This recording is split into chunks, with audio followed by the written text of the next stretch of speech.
water, it's essential for life on Earth. But have you ever wondered where it comes from and how it moves around our planet?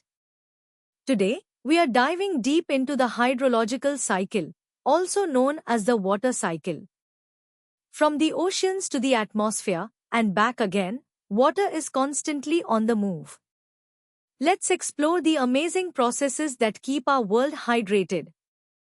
The hydrological cycle is the continuous movement of water within the Earth and atmosphere. It's a closed system, meaning water doesn't leave or enter the cycle, it simply moves through various stages. This process ensures water is constantly recycled, making it available for ecosystems, agriculture, and human use.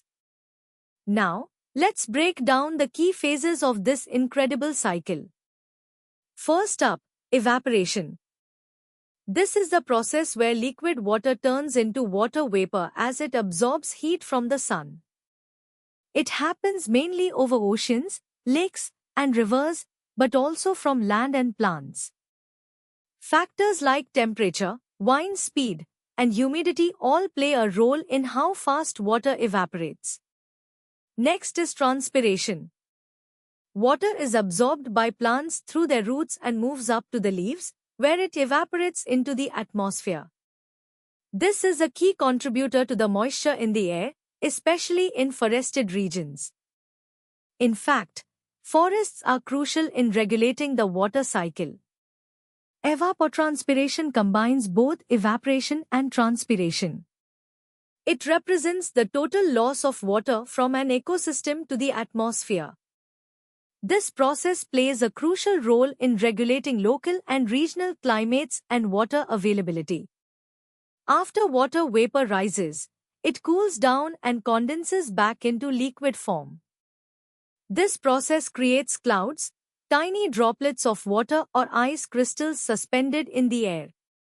These clouds are vital for the next phase of the cycle, precipitation. Precipitation is the phase we are most familiar with: rain, snow, sleet, or hail falling from the clouds to the Earth's surface.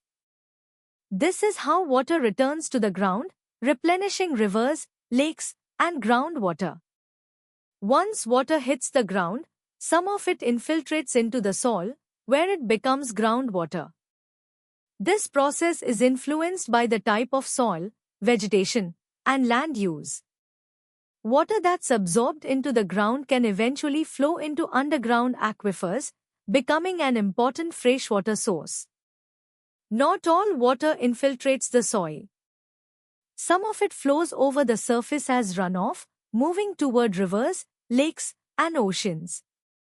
This can happen after heavy rainfall or snowmelt, and it's a crucial part of the water cycle. Groundwater flow is the movement of water through underground aquifers. These aquifers store water, which is vital for human consumption, agriculture, and ecosystems.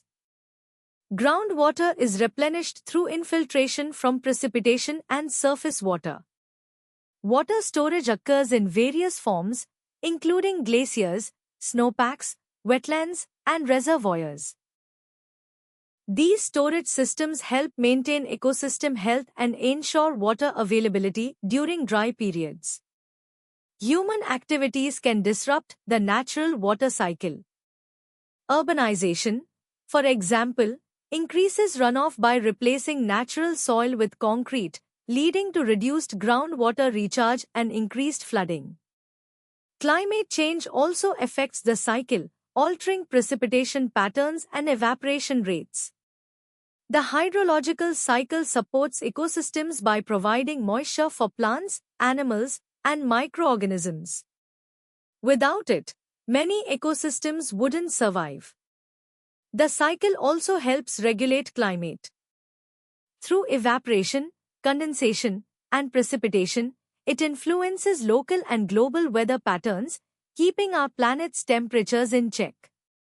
Understanding the water cycle is key for managing water resources sustainably. It helps us ensure that we have enough water for human use, agriculture, and industrial activities. The water cycle is also crucial for agriculture, as it provides natural irrigation through rainfall and groundwater. This is essential for growing crops and maintaining food security. The hydrological cycle is the backbone of Earth's water system. Each phase, evaporation, transpiration, condensation, precipitation, infiltration, runoff, and groundwater flow, plays a vital role in maintaining the balance of water resources. By understanding how this cycle works, we can better manage our water resources and protect the environment for future generations. Thanks for joining us today.